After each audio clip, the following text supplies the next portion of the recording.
हमारी black body. अब black body है क्या, पहले तो हमें ये समझना पड़ेगा, राइट। ब्लैक बॉडी हमारे पास वो बॉडी होती है जो हर टेम्परेचर पर, किसी भी टेम्परेचर पर आप बोलो, वो परफेक्टली इंसुलेटर का काम कर रही हो और परफेक्टली इमिटर का काम कर रही हो। मतलब उसमें हमारे पास रेडिएशंस एब्जॉर्ब भी हो रही हैं और रेडिएशंस इमिट भी हो रही हैं। क्योंकि हमने, अगर आपने थर्मोडायनेमिक्स बहुत अच्छी तरह पढ़ा है तो थर्मोडायनेमिक्स में हमने एक लॉ पढ़ा था, और वो लॉ था, या आप थ्योरी बोल सकते हो, वो थी Prevost theory of heat of exchange. ठीक है, Prevost theory of heat of exchange ने हमें क्या बताया था? हम बोलते हैं कि हीट एक्सचेंज कब तक होगा Prevost theory of heat of exchange. हम बोलते हैं कि हमारे पास हीट एक्सचेंज तब तक होगा जब तक हमारे पास एक बॉडी का टेम्परेचर दूसरी बॉडी के बराबर नहीं होता, तब तक तो हीट चलती रहेगी ना। जैसे कि अगर मैं बोल दूँ इस बॉडी का टेम्परेचर है मेरे पास 10 केल्विन और इस बॉडी का टेम्परेचर है मेरे पास 5 केल्विन, तो डेफिनेटली क्योंकि इस बॉडी का टेम्परेचर ज़्यादा है, इंटरनल एनर्जी ज़्यादा है, तो यहाँ से हीट निकल के ये वाली कोल्ड बॉडी में जाएगी। क्योंकि हमें पता है अगर टेम्परेचर ज़्यादा है तो हॉट है, अगर टेम्परेचर कम है तो कोल्ड बॉडी है, तो हॉट बॉडी से कोल्ड बॉडी में ट्रेवल करेगी। यहाँ पर हमारे पास Q net is not equal to zero, मतलब क्यू नेट कोई ना कोई हीट तो फ्लो कर रही होगी, राइट। मैं क्या बोलूँ, जब मेरे पास हीट, अगर इन दोनों का टेम्परेचर इक्वल हो गया, फॉर एग्जांपल इसका भी अब 7 केल्विन हो गया, इसका भी अब टेम्परेचर 7 केल्विन हो गया, तो अब यहाँ पर मेरे पास हीट थोड़ी ना एक्सचेंज करेगी, हमने तो ये पढ़ा था ना। अब ये थर्मल इक्विलिब्रियम आ गया, यहाँ पर इनके बीच में क्या एग्जिस्ट कर रहा है, थर्मल इक्विलिब्रियम। मतलब अब इनके इनके जो बीच में क्यू नेट है वो हमारे पास इज इक्वल टू ज़ीरो है, क्यू नेट। ठीक है, ये इनके बीच में ज़ीरो है, मतलब अब इनके बीच में थर्मल इक्विलिब्रियम है। अब हीट एक्सचेंज नहीं हो सकती। लेकिन Prevost theory of heat of exchange ने हमें बताया था कि हर बॉडी हर टेम्परेचर पर हीट लूज करेगी और गेन करेगी। मतलब अब इनके बीच में थर्मल इक्विलिब्रियम आ गया, लेकिन अभी भी ये स्टॉप नहीं करेंगी। they will not stop because we know that thermal equilibrium is the dynamic equilibrium, it is not static equilibrium। जिस तरह chemical equilibrium is the dynamic equilibrium, मतलब रिएक्शन को कंप्लीट करने के बाद भी हमारे पास रेट मतलब कांस्टेंट हो जाएगा, लेकिन रिएक्शन चलता रहेगा। रिएक्शन कंप्लीट हो गया, रेट कांस्टेंट हो गया, forward reaction is equal to backward reaction हो गया, लेकिन अभी भी हमारे पास रिएक्शन कंटिन्यूड है, लेकिन वो कांस्टेंट रेट पर है। इसी तरह यहाँ पर भी, यहाँ पर जो थर्मल इक्विलिब्रियम है वो डायनेमिक इक्विलिब्रियम है। थर्मल इक्विलिब्रियम अचीव करने के बाद भी टेम्परेचर लूज और गेन हो रहा है। ठीक है, तो हर बॉडी हर टेम्परेचर पर अपना टेम्परेचर लूज़ करेगी या गेन करेगी। अब फॉर एग्जांपल ये लूज़ कर रही है 1 केल्विन लूज़ कर रही है, तो ये यहाँ से 1 केल्विन गेन भी कर रही है। तो हर बॉडी हर टेम्परेचर पर लूज़ भी करेगी टेम्परेचर, गेन भी करेगी। और यहाँ पर जो एब्जॉर्ब्ड टेम्परेचर होगा वो is equal to emitted temperature होगा। ठीक है, absorb temperature is equal to emitted temperature, या आप बोल दो endothermic heat is equal to exothermic heat. Endothermic मतलब हीट ले रही है, एक्सोथर्मिक मतलब दे रही है। तो एंडोथर्मिक हीट मतलब जितनी हीट ले रही है उतनी वो हीट दे रही है। ये हमें पता चला था previous theory of heat of exchange में। हर बॉडी हर टेम्परेचर पर देगी भी और लूज़ भी करेगी। इसी तरह ब्लैक बॉडी में ये काम चलता है। अभी यही पूरा कॉन्सेप्ट ब्लैक बॉडी में लगाते हैं। ब्लैक बॉडी हमारे पास हीट गेन भी करती है, भले उसका क्या भी टेम्परेचर है, डजेंट मैटर, वो हीट गेन भी करेगी और लूज़ भी करेगी। अब हीट से क्या मुराद है यहाँ पर? Electromagnetic waves, electromagnetic radiations. ठीक है, तो अगर हम ब्लैक बॉडी रेडिएशंस की बात करें, मतलब वो रेडिएशंस जो कि ब्लैक बॉडी इमिट कर रही है या गेन कर रही है, तो ब्लैक बॉडी रेडिएशंस लिख लेते हैं यहाँ पर। ठीक है, तो वो कौन सी होंगी? वो दोबारा हमारे पास वही सारी इलेक्ट्रोमैग्नेटिक वेव्स होंगी। इलेक्ट्रोमैग्नेटिक वेव्स जो हमने कल पढ़ा, Rahul mother is visiting uncle Xavier's garden. ठीक है, ये हमारे पास जो हैं ये इलेक्ट्रोमैग्नेटिक वेव्स है, इनको ही ये गेन करेगी, उनको ही ये लूज़ करेगी। अब बात समझने की ये है कि अगर ये मेरे पास एक बॉडी है ब्लैक बॉडी, अब वो अगर इमिट कर रही है, अभी हम गेनिंग की कोई बात नहीं कर रहे, एब्जॉर्ब तो करेगी, ठीक है, कुछ भी करेगी। अगर ये इमिट कर रही है तो फॉर एग्जांपल ये 100 इलेक्ट्रोमैग्नेटिक वेव्स इमिट कर रही है, एग्जांपल है, ये 100 रेडिएशंस हमारे पास इमिट कर रही है। अब ज़रूरी नहीं है इसमें equal amount of electromagnetic waves emit हो। इसमें ये भी हो सकता है कि 50 रेडिएशंस जो हैं हमारे पास वो हमारे पास एक्सरेज की आ रही हों, एग्जाम्पल है, ठीक है। इसमें ये भी हो रहा होगा 20 रेडिएशन जो है वो गामा की आ रही हो और 30 रेडिएशन जो है हमारे पास यूवी की आ रही हो, ठीक है। तो इसमें ये नहीं है कि इक्वल अमाउंट ऑफ रेडिएशन हमारे पास बाहर आएंगी, नहीं, इक्वल अमाउंट ऑफ रेडिएशन नहीं आ सकती, कुछ कुछ ज़्यादा भी आ सकती हैं, कुछ बाहर भी कुछ कम भी आ सकती हैं। तो हमें ये कॉन्सेप्ट होता है कि ब्लैक बॉडी हमारे पास किसी भी टेम्परेचर पर लूज़ भी करेगी रेडिएशंस और गेन भी करेगी रेडिएशंस। अब वो जो लूज़ करेगी रेडिएशंस वो इक्वल अमाउंट में नहीं होगी, और वो जो गेन करेगी रेडिएशंस वो भी इक्वल अमाउंट में नहीं होगी। अब हमारे पास यहाँ पर जो समझने की बात है वो है ग्राफ, ठीक है। इसका ग्राफ, ब्लैक बॉडी का graph is a bit complicated, लेकिन आई विल ट्राई कि इतना कॉम्प्लिकेटेड ना लगे। ये हमारे पास एक ग्राफ है। आवाज़ नहीं आ रही? अब आ रही है यार, मैंने फ़ैन ऑन किया ना, ठीक है। ये हमारे आवाज़ नहीं आ रही तुम्हारी। अब सही है अब? हाँ ठीक है। तो तुम्हारी आवाज़ 2x पे आ रही है, पता नहीं क्यों। 2x पर ये कैसे हो सकता है? अच्छा, अभी ये देखो, हमारे पास ये जो हम ग्राफ समझ रहे हैं ब्लैक बॉडी की ग्राफ, अभी ये वो लेंथ्स हैं जो हमारे पास ये इमिट कर रहा है या एब्जॉर्ब कर रहा है, ठीक है। ये हमारे पास एक वेवलेंथ है, हमारे पास एक फॉर एग्जांपल ये है, या मैं इसको थोड़ा यूं बना लेती हूँ, यूं है, एक यूं है, 4 बना रहे हैं समझने के लिए, अभी बस एक 4 बना रहे हैं, ठीक है। फॉर एग्जांपल यहाँ पर मेरे पास टेम्परेचर है 14,000 या 1400 केल्विन, यहाँ पर है 1200 केल्विन, यहाँ पर है मेरे पास 800 केल्विन, और यहाँ पर है मेरे पास फॉर एग्जांपल 600 केल्विन। अब ये जो है मेरे पास, ये जो एक्स एक्सिस शो कर रहा है ये हमारे पास है वेवलेंथ, ठीक है। ये हमारे पास क्या है? वेवलेंथ। ये हमारे पास वेवलेंथ है। और ये जो वाई एक्सिस हमारे पास शो कर रहा है, ये वाई एक्सिस हमारे पास आप बोल सकते हो इंटेंसिटी है, ठीक है। इंटेंसिटी मतलब कितनी ज़्यादा रेडिएशंस आ रही हैं हमारे पास, कितनी ज़्यादा रेडिएशंस या कितनी ज़्यादा फोटोन्स हिट कर रहे हैं per unit area. Intensity actually क्या होती है? इंटेंसिटी इज़ हमारे पास कितने ज़्यादा फोटोन्स आ रहे हैं और हिट कर रहे हैं पर यूनिट एरिया को, वो हमारे पास होती है इंटेंसिटी। तो आप बोल सकते हो ये इंटेंसिटी है, या ये कितने ज़्यादा इलेक्ट्रॉन आ रहे हैं या कितने ज़्यादा रेडिएशंस है, ठीक है। अब ये हमारे पास वाई एक्सिस शो कर रहा है। अब इस ग्राफ को हम समझ कैसे सकते हैं? पहला तो इसका पोस्टुलेट ये है कि अब देखो मेरे पास ये यहाँ पर हमारे पास मैक्सिमम इस ये जो वेवलेंथ है, ये मैं पिंक से बना रही हूँ समझाने के लिए, ये जो पिंक की वेवलेंथ है इसकी मैक्सिमम पीक वैल्यू क्या है? ये होगी मैक्सिमम पीक वैल्यू, समझ आ रही है?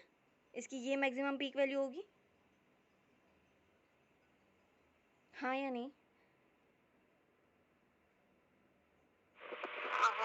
हाँ, तो अगर मैं बोल दूँ ये मेरे पास λ1 है जिसकी पीक वैल्यू ये है, फिर मैं अब दूसरी वेवलेंथ को उठाती हूँ, अब मेरी दूसरी वेवलेंथ मैं ऑरेंज से बना रही हूँ, और उसकी पीक वैल्यू देखो ये आएगी, ये या यहाँ कहीं। तो फॉर एग्जांपल मैं बोल रही हूँ ये यहाँ आ रही है, और इस ये है λ0, ठीक है। फिर मैं तीसरी वेवलेंथ में अपनी उठा रही हूँ, और ये रही मेरी तीसरी वेवलेंथ, तो इसकी मैक्सिमम यहाँ पर आ रही है मेरे पास, ठीक है। तो ये मैं बोल रही हूँ λ3। फिर चौथी वेवलेंथ मतलब चौथी हम वेव रेडिएशन उठा रहे हैं, और ये है मेरे पास ये, ठीक है। तो इसकी मैक्सिमम वैल्यू क्या है? इसकी मैक्सिमम वैल्यू है ये कहीं यहीं, ठीक है। और ये है मेरे पास वाई λ4। तो अब मैंने इतना समझ लिया कि हमारे पास जो लैम्डा है ना, लैम्डा वो हमारे पास डिफरेंट आ रहा है फॉर डिफरेंट रेडिएशंस, ठीक है। अगर मैं बात करूं कि ये जो मेरे पास पीक वैल्यू हैं, मैं उनको बात, या मैं ये लैम्डास की मैं ये बोल दूं, ये लैम्डा सारे मैक्स हैं। लैम्डा मैक्स क्यों है? क्योंकि यहाँ पर मुझे पीक रेडिएशंस मिल रही हैं। अगर मैं ये λ1 की बात कर रही हूँ तो ये यहाँ पर मेरे पास इस वेवलेंथ की पीक रेडिएशंस मिल रही हैं, देखो मैक्सिमम रेडिएशंस मिल रही हैं, क्योंकि यहाँ पर आते आते कम हो गई, यहाँ पर आते आते कम हो गई। तो मतलब इस वेव λ1 की जो हमारे पास मैक्सिमम रेडिएशन है वो ये है। तो मैं इसको बोल सकती हूँ ये लैम्डा मैक्स है, ठीक है, ये लैम्डा मैक्स है, ये लैम्डा मैक्स है। ये सारी लैम्डा मैक्स। हाँ, ये सारी लैम्डा मैक्स ही हैं इसी तरह, क्योंकि इनके ऊपर हमारे पास पीक वैल्यू आ रही है रेडिएशंस की, कि कितनी रेडिएशंस हमें मिल रही है, ठीक है। तो मैं लैम्डा मैक्स को कैसे डिफाइन कर सकती हूँ, वो लैम्डा जिसके ऊपर मैक्स रेडिएशन एमिट हो रही हैं, ऐसा ही, वो लैम्डा जिसके ऊपर मैक्स रेडिएशंस एमिट हो रही हैं, ठीक है।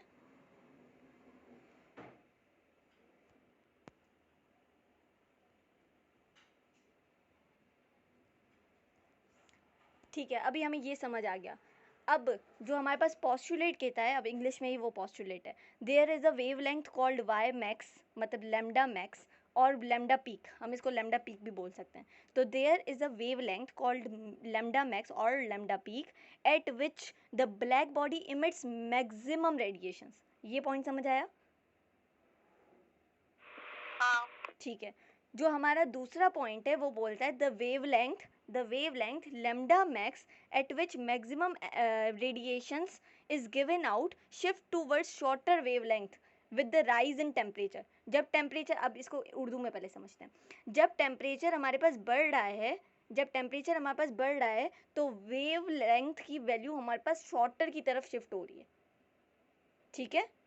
जब हमारे पास टेम्परेचर बढ़ रहा है, देखो टेम्परेचर पहले 600 केल्विन था, फिर 800 हो गया, फिर हमारे पास टेम्परेचर बढ़कर 1200 हो गया, फिर टेम्परेचर बढ़ के 1400 हो गया। तो अब टेम्परेचर तो बढ़ रहा है लेकिन वेवलेंथ देखो हमारे पास शॉर्टर की तरफ जा रही है, क्योंकि हमें पता है वेवलेंथ की वैल्यू यहाँ बड़ी होगी या कम होगी, राइट।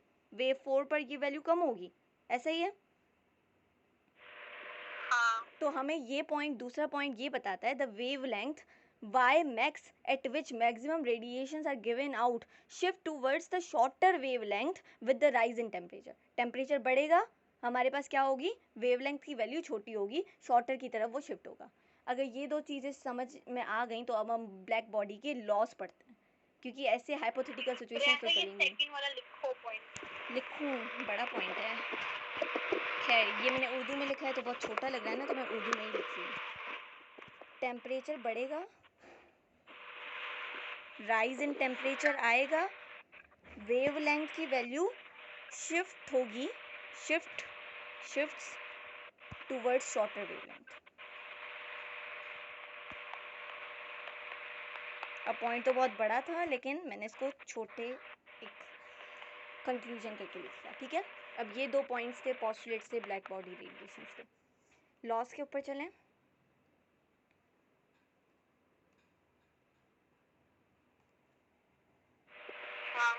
अब जो फर्स्ट लॉ हमारे पास आया, अब देखो ऐसे तो कोई चीज़ हो नहीं सकती ना कि हमारे पास ऐसे ही पॉस्टुलेट्स बना लिए। अब डेफिनेटली उनको हाइपोथेटिकली इन लोगों ने प्रेजेंट किया, फिर इन लोगों ने एक्सपेरिमेंट किया, एक्सपेरिमेंट से इन लोगों ने लॉस बनाए। अब लॉ हमारे पास, पहला लॉ हमारे पास क्या कहता है, पहला जो लॉ जो है हमारे पास है वो है वीन्स डिस्प्लेसमेंट लॉ, वीन्स का डिस्प्लेसमेंट लॉ, ठीक है। अब वीन्स का डिस्प्लेसमेंट लॉ हमें, हमारे पास क्या कहता है, according to this law the wavelength, जो वेवलेंथ है हमारे पास वाई मैक्स, जो वाई मैक्स है हमारे पास, the wavelength Y max at which a black body emits maximum energy, हमें पता है ना ये वाई लैम्डा नॉट वो है, लैम्डा मैक्स वो है जहाँ पर मैक्सिमम एनर्जी या मैक्सिमम रेडिएशन इमिट आउट हो रही हैं, ठीक है। Energy is inversely proportional to the absolute temperature of the black body, ये इन्वर्सली प्रोपोर्शनल है to the absolute temperature of the black body. यही तो हमने दूसरे वाले में बात की, टेम्परेचर बढ़ेगा वेवलेंथ छोटा होगा, टेम्परेचर बढ़ेगा वेवलेंथ छोटा होगा, which means wavelength is inversely proportional to the temperature. ये समझ आया जी, ये समझ आया वीन्स का डिस्प्लेसमेंट लॉ। ये सेकंड पॉस्टुलेट ही तो है। हाँ, ये ही सेकंड पॉस्टुलेट है, अब इसको लॉ में कन्वर्ट किया है। तो उसका वीन्स डिस्प्लेसमेंट लॉ यही कहता है the wavelength Y max at which a black body emits maximum energy is inversely proportional to the absolute temperature of the black body, मतलब Y max is inversely proportional to temperature,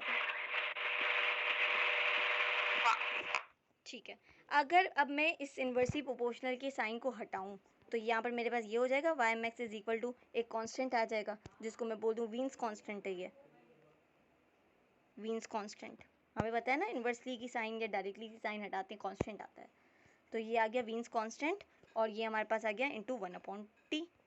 ठीक है, 1/t तो same ही रहा, बस constant आ गया। ठीक है, अब इस वीन्स कांस्टेंट की वैल्यू हमारे पास है क्या? इस वीन्स कांस्टेंट की वैल्यू हमारे पास है जिसको मैं WC लिख रही हूँ, WC मतलब वीन्स कांस्टेंट। ठीक है, वीन्स कांस्टेंट की वैल्यू है 2.898 इंटू 10⁻³ यूनिट इसका कैसे आएगा? यूनिट इसका आएगा lambda upon lambda into temperature के, क्योंकि लैम्डा यहाँ पर हमारे पास लैम्डा है और वहाँ पर टेम्परेचर जब जाएगा तो मल्टीप्लाई करेगा, तो लैम्डा इंटू टेम्परेचर, लैम्डा का यूनिट मीटर और टेम्परेचर का यूनिट केल्विन। Kelvin metre. हाँ, केल्विन मीटर या मीटर केल्विन। तो वीन्स कांस्टेंट की वैल्यू याद कर लो और वीन्स डिस्प्लेसमेंट लॉ यही है कि lambda is inversely proportional to temperature, कि जैसे जैसे टेम्परेचर बढ़ेगा वेवलेंथ कम होगा।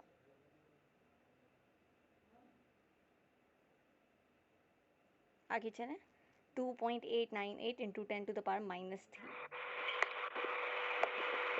हाँ ठीक है, अब हमारे पास जो सेकंड लॉ हमारे पास आता है वो सेकंड लॉ हमारे पास ये है जिसको हम बोल सकते हैं स्टीफन्स लॉ।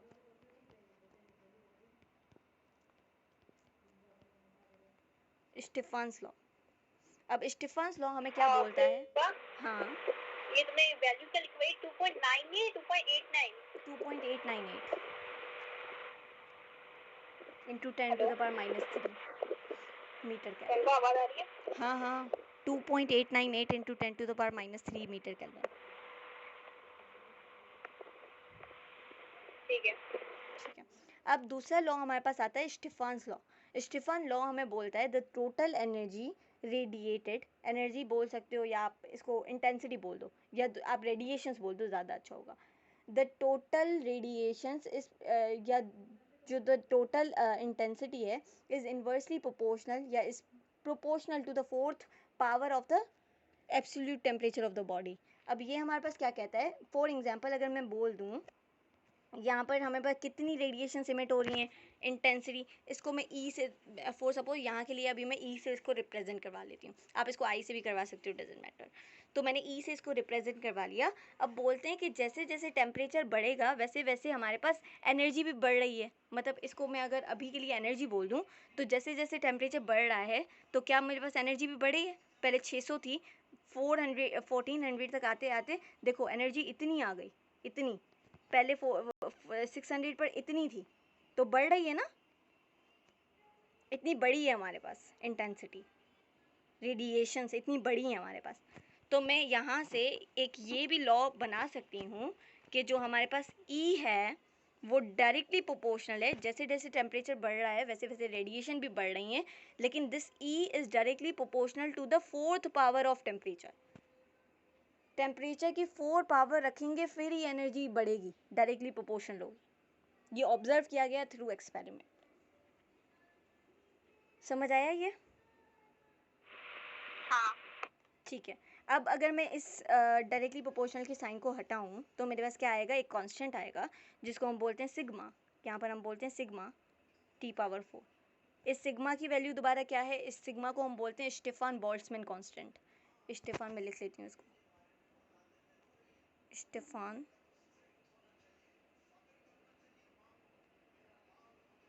बोल्ट्जमैन कांस्टेंट, जिसकी वैल्यू हमारे पास दी हुई है कितनी? 5.7 इंटू 10⁻⁸। ये हमारे पास वैल्यू है। यूनिट भी आप निकाल सकते हो। यूनिट हम कैसे निकालेंगे? यहाँ पर देखो, एनर्जी पर यूनिट टेम्परेचर 4, ठीक है। एनर्जी हमें पता है कि ये एनर्जी एक्चुअली है नहीं, ये इंटेंसिटी है, और इंटेंसिटी हमें पता है किसके इक्वल होती है भाई? कितनी एनर्जी या कितने इलेक्ट्रॉन्स की एनर्जी जा रही है पर मीटर, मतलब कितने 1 यूनिट एरिया में जा रही है और कितने सेकंड्स में जा रही है। यही तो इंटेंसिटी होती है कि कितनी एनर्जी जा रही है 1 मीटर स्क्वायर के एरिया में 1 सेकंड में, यही हमारे पास इंटेंसिटी है ना, और इसको मैं मल्टीप्लाई कर सकती हूँ 1 अपॉन टेम्परेचर की पावर 4। तो अब देखो जूल अपॉन सेकंड हमें पता है पावर होता है, और पावर का यूनिट इज़ वॉट, ठीक है। तो watt upon metre square kelvin की पावर 4, ये हमारे पास यूनिट आ गया किसका, ये यूनिट हमारे पास आ गया बोल्ट्जमैन कांस्टेंट का, मतलब स्टीफन बोल्ट्जमैन कांस्टेंट। 5.7 इंटू 10⁻⁻8। समझ आया ये लॉ? हाँ। अगर ये समझ आ गया तो अब हम अपने लास्ट लॉ के ऊपर चलें।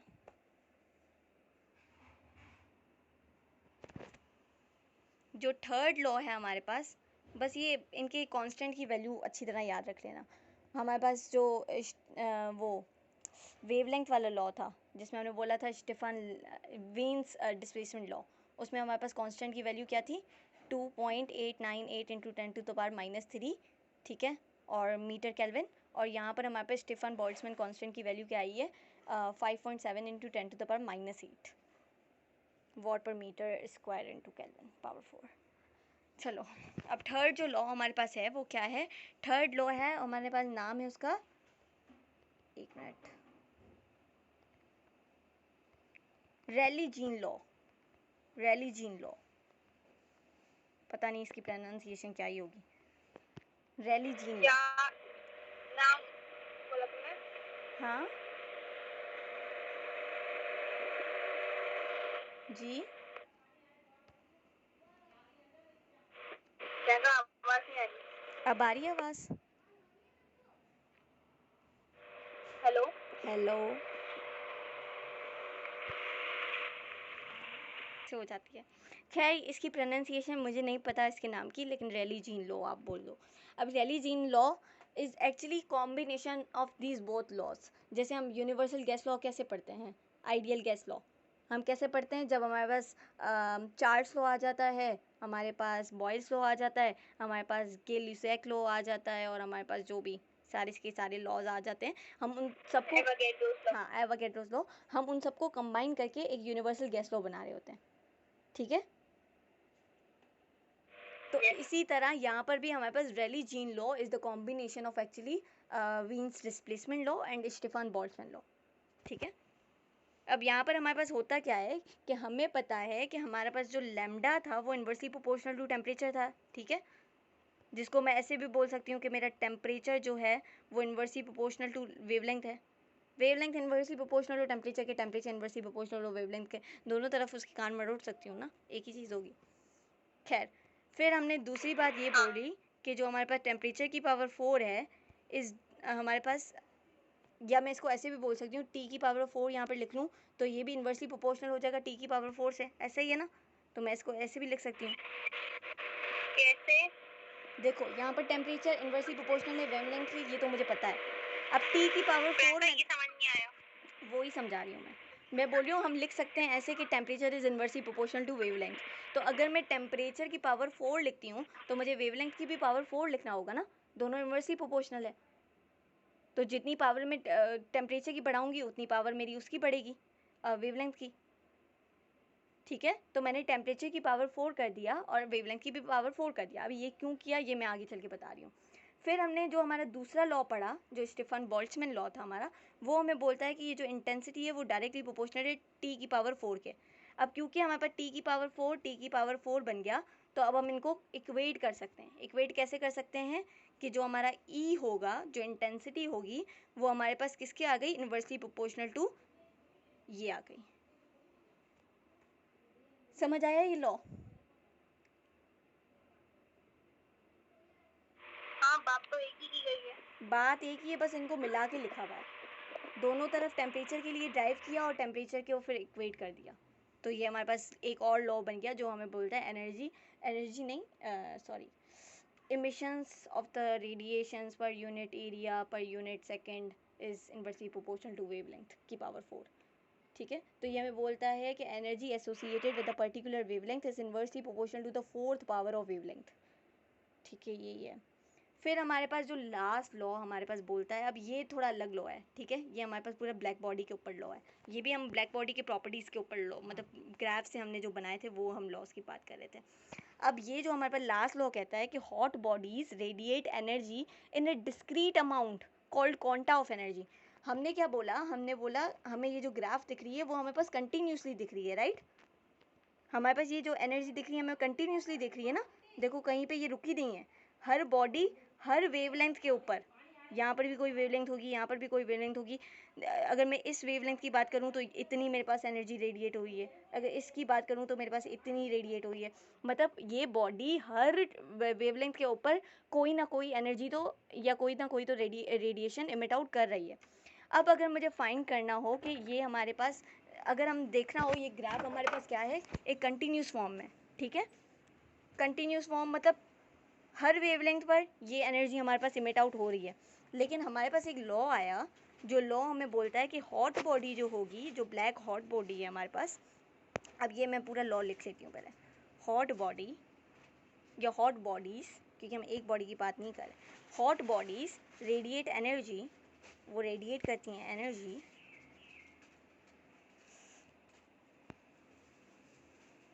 इन अ डिस्क्रीट अमाउंट। अब ये समझने की बात है, ये डिस्क्रीट अमाउंट में करती हैं, डिस्क्रीट अमाउंट, डिस्क्रीट अमाउंट मतलब in the form of quanta, quanta के फॉर्म में करती हैं ये।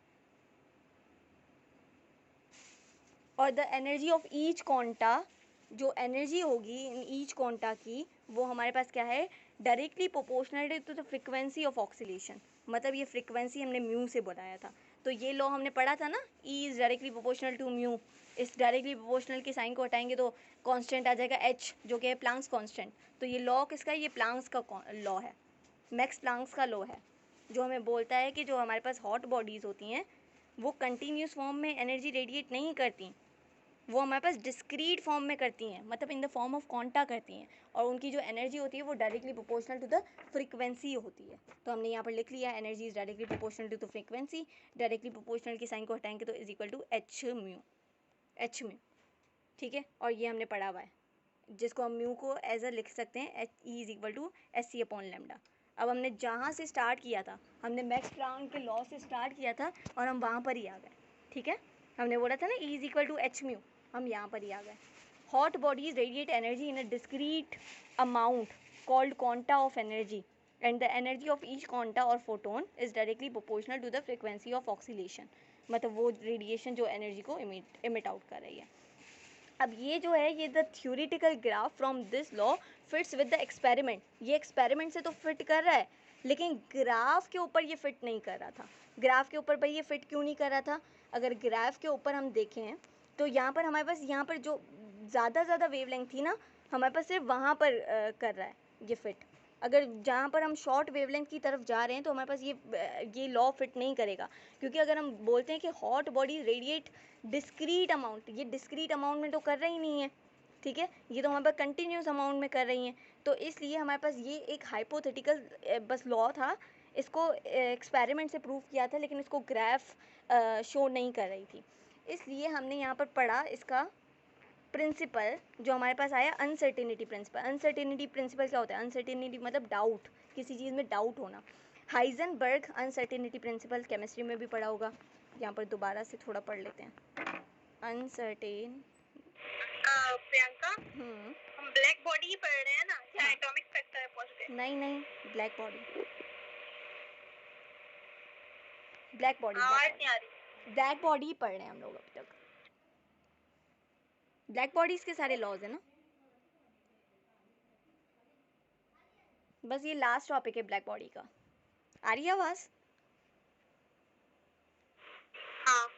तो ब्लैक, ये जो अनसर्टेनिटी प्रिंसिपल हमारे पास क्या कहता है कि आपके पास जो इलेक्ट्रॉन होगा, अगर वो मूविंग है, अगर वो मूविंग इलेक्ट्रॉन है, तो क्या आप इसका मोमेंटम और इसका पोजीशन, आप इसका मोमेंटम और इसका, फॉर सपोज पोजीशन एक्स से शो कर लेते हैं, इसका position you can not determine, ये हमने पढ़ा था ना हाइजेनबर्ग अनसर्टेनिटी प्रिंसिपल, जहाँ पे हमें बोलते हैं कि momentum and position of the electron can not be determined simultaneously मतलब एक साथ इसको हम डिफाइन कभी कर ही नहीं सकते, डाउट होगा हमेशा, हमेशा से हमें डाउट होगा, ठीक है, इसमें मतलब अनसर्टेनिटी है। तो भाई the uncertainty of the momentum, the product of uncertainty of the momentum and uncertainty of the position of the electron is round about equal to Planck's constant या डिराक कांस्टेंट, क्योंकि डिराक कांस्टेंट और Planck constant की value में इतना फ़र्क नहीं है। Dirac constant की वैल्यू हमें पता है h/2 होती है, तो अगर h की वैल्यू को 2 से डिवाइड करवा देंगे तो इतना फ़र्क नहीं पड़ेगा वैसे भी। तो h/2 की वैल्यू होती है 1.05 इंटू 10⁻³ जूल सेकेंड, और वहाँ पर हमारे पास इसकी वैल्यू होती है 6.625, तो इतना मतलब फ़र्क नहीं है। इतना क्यों नहीं पता, उसमें 6 है उसमें 1 है। लेकिन पावर तो देखो ना, दोबारा दोनों की सेम ही है, मतलब। और मैंने कहाँ लिखा है इक्वल टू, राउंड अबाउट मैंने यहाँ नहीं लिखा इक्वल टू कि इन दोनों की प्रोडक्ट अनसर्टिनिटी का इक्वल होगा एच के या h0 के, मतलब जो डायरेक्ट कांस्टेंट है, ये राउंड अबाउट इक्वल होगा, मतलब डायरेक्ट कांस्टेंट के भी इक्वल हो सकता है, एच के भी इक्वल हो सकता है, इन दोनों के दरमियान भी लाया कर सकता है, ठीक है। राउंड अबाउट मैंने लिखा, खुद से बनाया है कि तुमने कहीं से पढ़ा है भाई, खुद से क्या, मैं फिजिस्ट हूँ क्या? पता नहीं, खुद से बना दिया। नहीं, राउंड अबाउट इनके इक्वल है, तो राउंड अबाउट की साइन है ना। डिराक कांस्टेंट की वैल्यू क्या लिखी है तुमने नजर में? 1.05 इंटू 10⁻³ जूल सेकेंड, ठीक है। तो मतलब अगर मैं एक वेव बना लूँ और इसकी वेव लेंथ हमारे पास छोटी है, ठीक है, इसकी वेव लेंथ हमारे पास छोटी है, और एक मैं वेव बना रही हूँ जिसकी वेव लेंथ मेरे पास बड़ी है, तो यहाँ पर अगर मैं देखूँ तो मेरा इलेक्ट्रॉन यहाँ भी एग्जिस्ट कर सकता है, यहाँ भी एग्जिस्ट कर सकता है, यहाँ भी एग्जिस्ट कर सकता है, मतलब मैं बोल सकती हूँ यहाँ पर अनसर्टेनिटी मेरे पास कम है, पोजीशन को फाइंड करने की मेरे पास जो अनसर्टेनिटी है वो कम है, ऐसा ही है। पोजीशन को फाइंड करने की अनसर्टेनिटी कम है, क्योंकि अनसर्टेनिटी मतलब डाउट, एरर के चांसेस, डाउट्स होना, लेकिन यहाँ पर चांसेस थोड़े कम होंगे क्योंकि जगह थोड़ी है, तो इलेक्ट्रॉन कहीं भी मिल सकता है, अगर मैं यहाँ लूँ, ठीक है। और अगर मैं बड़ी वेवलेंथ लूँ, क्योंकि जगह ज़्यादा है तो मेरे पास इलेक्ट्रॉन कहीं भी मूव हो सकता है, मतलब यहाँ पर मेरे पास अनसर्टेनिटी के चांसेस ज़्यादा हैं, ठीक है। तो मैंने यहाँ से एक रिलेशन बना लिया, क्योंकि हमने हमारे पहले ही थ्योरी में पढ़ा है कि मोमेंटम हमारे पास जो होता है वो हमारे पास इन्वर्सली प्रोपोर्शनल होता है लैम्डा के, मतलब अगर लैम्डा हमारे पास बड़ा होगा तो यहाँ पर मेरे पास अनसर्टेनिटी इन द ये भी बड़ा होगा, ठीक है, अनसर्टेनिटी इन द मोमेंटम भी बड़ा होगा हमारे पास, अगर वेवलेंथ बड़ी है तो हमारे पास अनसर्टेनिटी इन द मोमेंटम भी बड़ी होगी। वेयर एज हमें एक रिलेशन दिया हुआ है कि अगर पोजीशन हमारे पास है, पोजीशन की अनसर्टेनिटी फाइंड करनी है, तो पोजीशन की uncertainty is directly proportional to हमारे पास लेमडा। लेमडा की अगर लेमडा ज़्यादा है तो देखो हमने अभी यहाँ पर ही पढ़ा ना, अगर हमें मेरे पास लेमडा ज़्यादा है तो मेरे पास अनसर्टेनिटी इन द वो पोजीशन ज़्यादा है, तो मतलब डायरेक्टली प्रोपोर्शनल है, ठीक है। यहाँ पर सॉरी मुझे इन्वर्स रिलेशन बनाना था। देखो अगर फिर मैं बड़ी सी वेवलेंथ ले लेती हूँ, बड़ी सी वेवलेंथ, तो वहाँ पर मेरे पास मोमेंटम में अनसर्टेनिटी कम आएगी, क्योंकि momentum is what, M V. अब अगर क्योंकि बड़ी वेवलेंथ है तो मतलब कम मूव कर रही है, फ्रीक्वेंसी कम है ना, वेवलेंथ ज़्यादा है तो फ्रीक्वेंसी कम है, मतलब उसकी स्पीड भी कम है, तो स्पीड कम है तो भाई ये मोमेंटम भी तो कम होगा, तो मोमेंटम कम है तो भाई मोमेंटम की अनसर्टेनिटी भी तो कम है।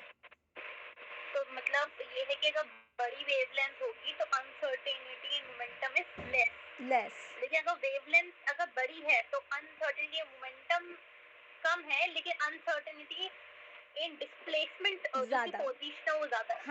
हाँ, तो उन लोगों ने बोला कि अगर मुझे दोनों में अनसर्टेनिटी कम करनी है, अनसर्टेनिटी कम करेंगे तो ही तो इलेक्ट्रॉन की पोजीशन हम साइमल्टेनियसली फाइंड कर सकते हैं। अगर मैं अनसर्टेनिटी कम करूँगी मोमेंटम की तो ही मेरे पास पता चलेगा कि इलेक्ट्रॉन का मोमेंटम क्या है। अगर मैं अनसर्टेनिटी कम करूँगी पोजीशन की ऑफ द इलेक्ट्रॉन तो ही तो मुझे पोजीशन ऑफ द इलेक्ट्रॉन सही तरह पता चलेगी, मतलब सर्टेन पोजीशन पता चलेगी, सर्टेन मोमेंटम पता चलेगा। तो भाई अगर मैं इसकी अनसर्टेनिटी को कम करना है, मुझे पोजीशन की अनसर्टेनिटी को कम करना है, तो मैं वेवलेंथ को कम करूँ, ठीक है। अगर मैंने वेवलेंथ को कम किया तो मेरे पास अनसर्टेनिटी इन द वो पोजीशन कम हो जाएगा, ठीक है। एक चीज़ तो मैं कम कर सकती हूँ, कि मैंने पोजीशन को कम कर दिया। अगर मैं अब दोबारा से वेवलेंथ को कम कर रही हूँ तो यहाँ पर वेवलेंथ कम हो रहा है, तो अब तो ये इन्वर्सली प्रोपोर्शनल है मोमेंटम के, मतलब मोमेंटम की अनसर्टेनिटी ज़्यादा हो रही है। समझ आ रहा है? ये वाला पॉइंट समझ नहीं आया, आप आखिरी में बोला। ठीक है, दोबारा से बोलते हैं। हमने बोल दिया कि हमारे पास जो ये अनसर्टेनिटी इन द पोजीशन है वो डायरेक्टली प्रोपोर्शनल है लैम्डा के, मतलब लैम्डा जितना बड़ा होगा उतनी अनसर्टेनिटी ज़्यादा होगी पोजीशन की, कहीं भी पाया जा सकता है।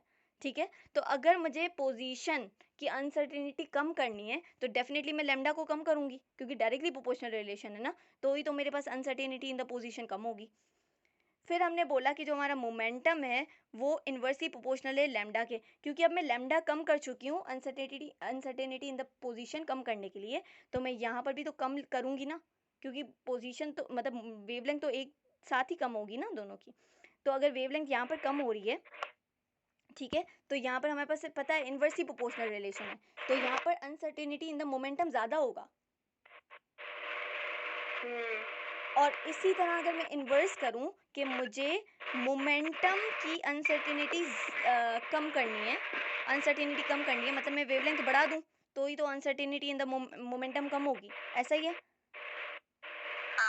लेकिन फिर दोबारा वहाँ पे हमारे पास आ गया कि जो पोजीशन है वो डायरेक्टली प्रोपोर्शनल टू वेवलेंथ थी, वेवलेंथ बढ़ा दी है अब हमने क्योंकि, तो यहाँ पर अनसर्टेनिटी इन द पोजीशन ज़्यादा हो जाएगी। इसका मतलब है we can not simultaneously determine the position and the momentum of the electron. हमें यही एक्सप्लेन करता है। ठीक है, समझ आया? हाँ। क्वेश्चन हमारे पास, चलो एक क्वेश्चन कर लो फिर ये टॉपिक वैसे ही एंड हो गया। क्वेश्चन हमारे पास ये है कि हमारे पास अगर अनसर्टेनिटी इन द इलेक्ट्रॉन या पोजीशन है वो है 2 × 10⁻³ तो आप uncertainty in the P find करो। मोमेंटम में अनसर्टेनिटी कितनी आएगी, रिलेशन बता चुकी हूँ।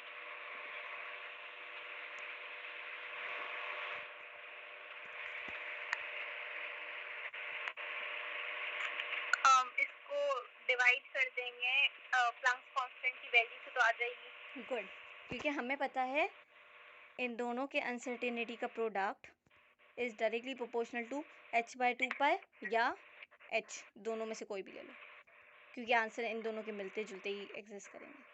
चलो, चैप्टर कंप्लीटेड।